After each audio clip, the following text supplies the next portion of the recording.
All right, everyone, this is our last video to show you how to create the last drawing for the Sunset Key vacation home design in Revit. And what we're going to do here is, in the last video we finished out the sections drawing. I'm going to go ahead and collapse that drawing over here. I'm going to right click on Sheets All, select New Sheet, stick with the B 11 by 17 horizontal, and I'm going to rename this to Schedules. Select OK. Now, in a previous video, if I scroll up here, I made a copy of the first floor plan with the schedule. So I'm going to go ahead and drag this first floor plan schedule copy over. Okay. So this is going to go through and communicate some of the details.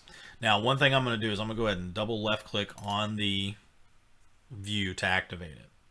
I want to hide some of the things that I have going on. Now, if yours looks like this, that may not be quite what we need. So this is what I'm going to show you is, rather than go through and redo a bunch of stuff that we've already done, let me deactivate the view.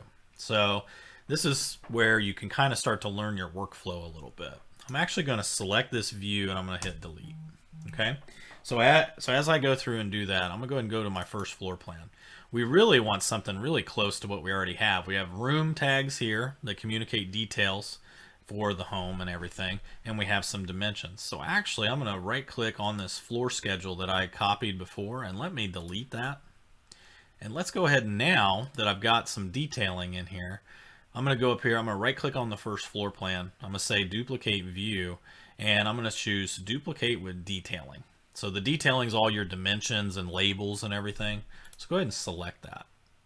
And you're going to see that's what comes out of it, which is pretty interesting and cool, because now I don't have to redo a bunch of stuff. Okay, so now let's rename this one to be Schedules.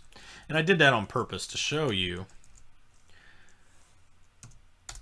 kind of the functionality of that duplicate or duplicate with detailing. Okay, so now in this view, if I go down to my drawing, let me go to the Schedules. Let's drag this one over, the one that says Schedules. And I'm going to go ahead and activate this view, and I'm going to go ahead and change the view scale down to the one that we have on there is 3/16. So we just want kind of a smaller scale.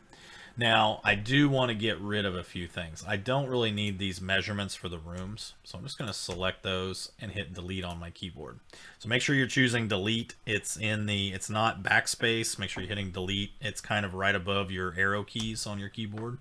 So I know delete is labeled something else on Mac computers, so than where it is on the Windows computers. So I want to go through and still have these labels with the square footages, and I do want to hide these dimensions. So I'm going to go ahead and select VV on the keyboard. I'm going to go ahead and go into the annotation categories, and I want to hide the dimensions. And I'm going to select OK.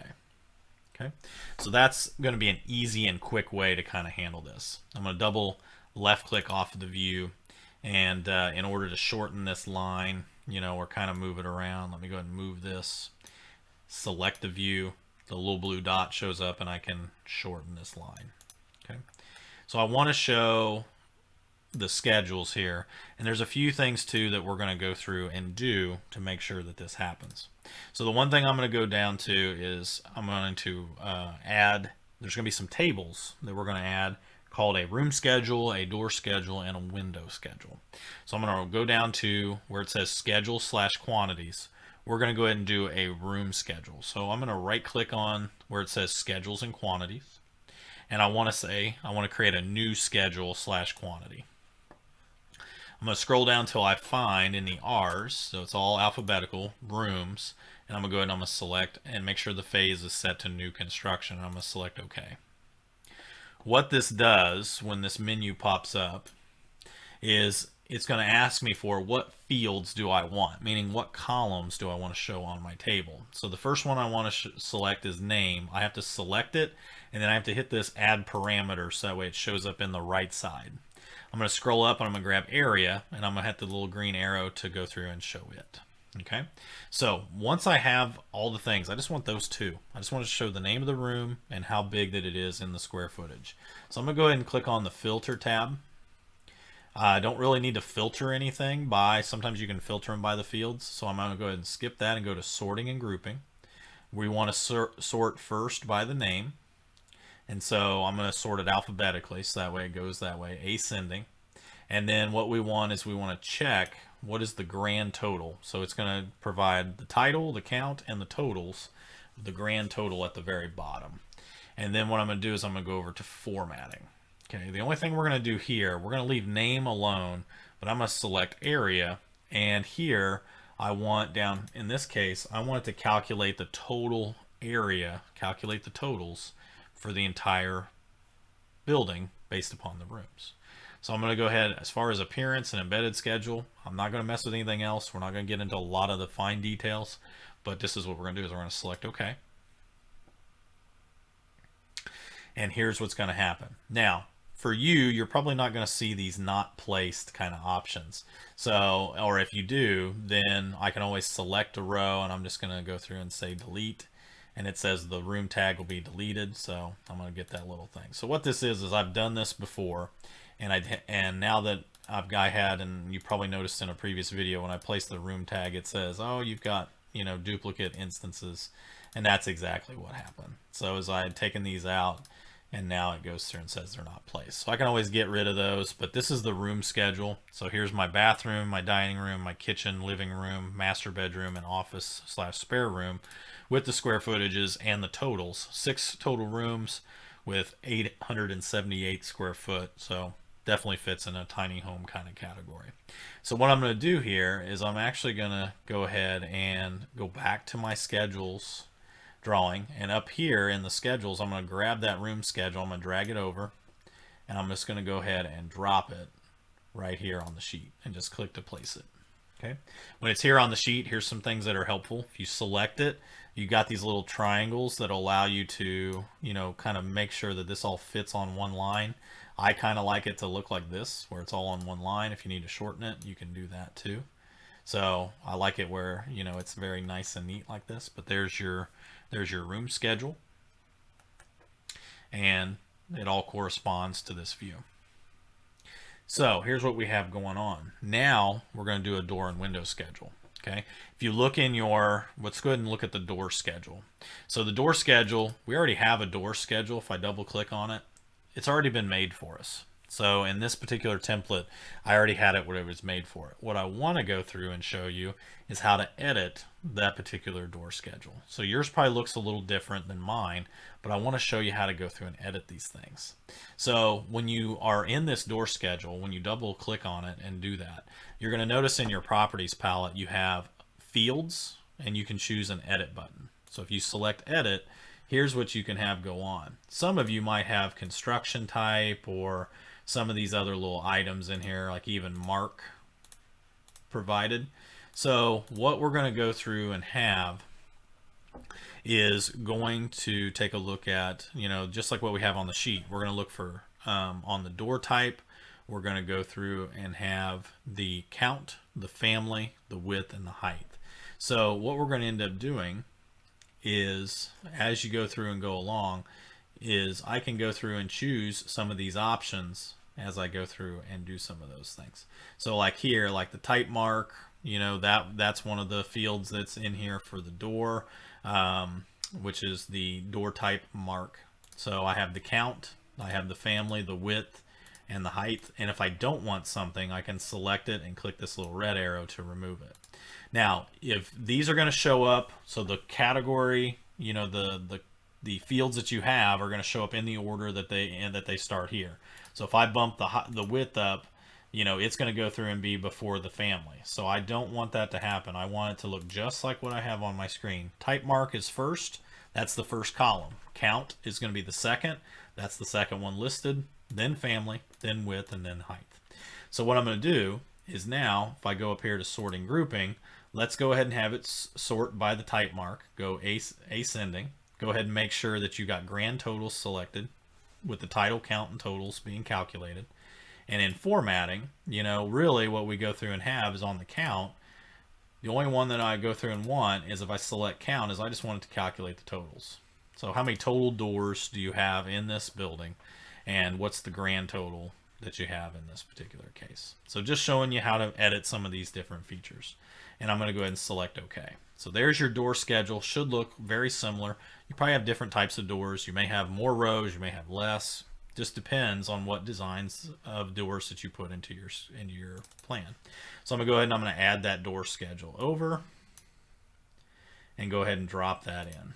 Okay, same kind of thing. If you need to go through and adjust these, you can go through like here. I like to make sure that these are kind of set up a little bit better like that. That way it's all on one row. And sometimes you can't always go through and help it too much. But same thing, width and height usually can go through and be condensed down just a little bit. All right, and here in a moment we'll look at rearranging. Before we go through and get this in here, you're going to notice that there are door types with these numbers. Okay, so here's what's going to happen. If I go through and if I double left click on my schedules, I want to go through and I want to be on the annotate tab. So I'm going to make sure I'm selected there. And I want to go through and choose this option underneath tag. And I want to do tag by category. So if I select it, and then I can go through and see that I can add tags to like different options and things like that. So if I hover over a door, you can see it adds this little one with an oval in there and things like that. So what I'm going to do is actually hit cancel. I'm going to show you a better way to do that. We could go around and click every single item, but I actually like to go through and use this tag all. So when I select it, I can just say, hey, you know, all objects in current view, let's grab door tags and let's go ahead and hit apply and go ahead and select OK. So here's what's going to happen is it's going to put these door tags all around on every door. So you see these little ovals and it's going to go through and show you where those door tags are at. Now like this pocket door, if you want to select the tag, you probably want to drag this down so that way it's easier to be read. So just like kind of like what you see in the drawing. Same thing on like this sliding door that I have. So again, make sure you grab just the tag and I'm going to drag this down. So that way it's easy read and you can find it and it's not embedded in something else. Okay, so for my doors, I've got all those labeled. Everything looks pretty good. While we're here, I'm going to go ahead and do tag all. Let's go ahead and just do the windows because you know that's what's coming next. And I'm going to select OK. Here are all the windows. What you may have to do is things like this one here. See how it's kind of embedded in the sink? So I may need to go through and see if I hover over, you know, some things. It may be kind of hard to grab that tag. So here is a really neat feature that you can do. I'm going to highlight everything here. And down here in the bottom right hand corner, you see this little like funnel. If you click on this, this is the filter option. So I'm going to go ahead and uncheck windows. And I want to say just select the window tag. And I'm going to select OK. Now, if I drag this over, now I can go through and just select my window tag. Makes it easy to be able to pick stuff out from different things. Same kind of thing, I might grab this window tag, pull it out to the outside. That way it's there. Same thing on this. So you're going to see those because then that way it matches some of the other window tags that are around it. But if you have any window tags, you want them to be easily read and be able to be found. And then that way you can go through and have that. Okay. So now let's go ahead and I'm going to deactivate the view. Double left click. Let's go ahead and go to window schedule.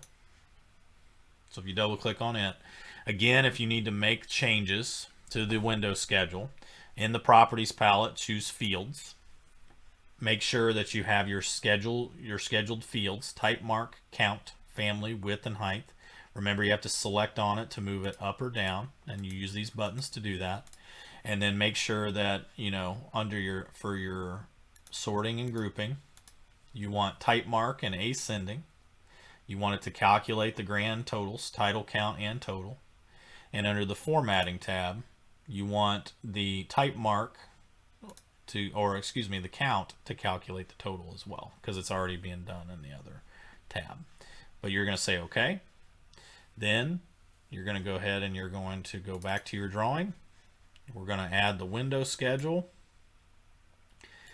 And there we go. So you can go through and kind of arrange this how you want. I kind of have it, like in this case, I could do something like this to where it looks kind of nice and neat. It kind of lines up. And again, sometimes I like to go through and do a little bit of adjustment on some of these columns so that way they're a little bit easier to find. So looks a little nicer, neater, but Again, make sure your tags are all nice and visible, not being covered up by anything. And this right here finishes out the drawing for our particular case. So as you go through and you get ready to finish up these drawings, I'm going to show you on Monday how to export these out and be able to turn these in. So, and we'll be able to get these things done. So just make sure you can get as much of this taken care of, and we'll finish up on Monday.